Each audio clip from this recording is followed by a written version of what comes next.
tan x অর্থাৎ মূল নিয়মে tan x এর অন্তরীকরণ করলে sec স্কয়ার x পাওয়া যায়।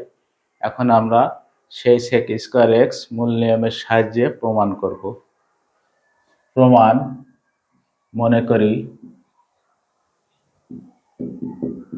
f of x সমান tan x, অতএব f of x plus h equal to tan x plus h, x এর জায়গায় বসিয়ে দেওয়া হলো।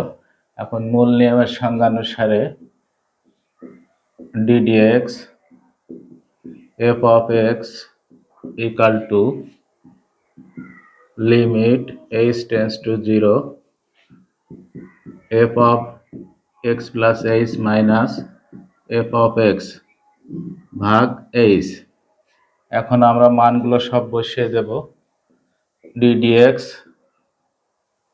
tan x equal to limit h tends to 0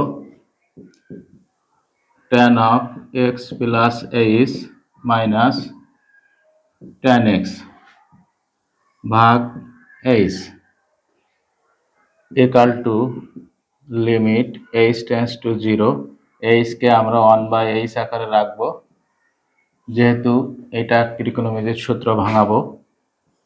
এটা ভাঙালে sin x plus h ভাগ cos x plus h minus sin x by cos x।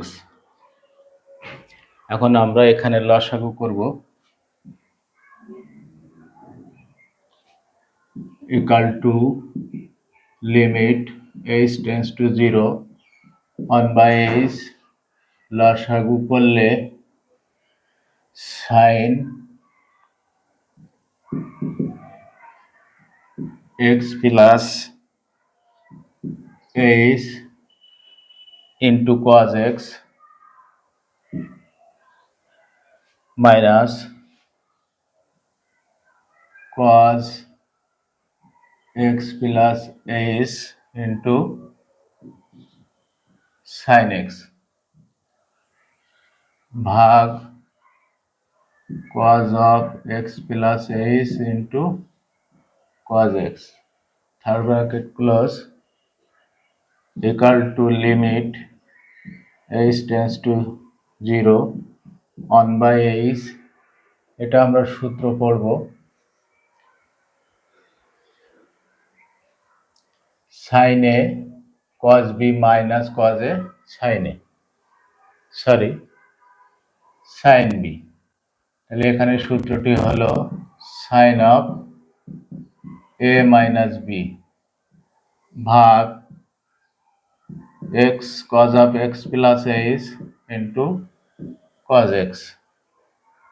এখানে x x কেটে গেল, তাহলে থাকলো sin h, অর্থাৎ একটা লিমিটের সূত্র তৈরি হলো h tends to 0 sin h ভাগ h। লিমিট আলাদা করে দেব। লিমিট h টেন্ডস টু 0, এটা 1 আকার ধারণ করবে, cos of x plus h into cos x equal to 1। এখানে লিমিটের মান বসিয়ে দিলে cos x plus 0 into cos x, তাহলে এখানে ক্যালকুলেশন করলে cos x into cos x equal to cos square x 1/cos square x equal to sec square x, অতএব d dx tan x equal to sec square x। Answer.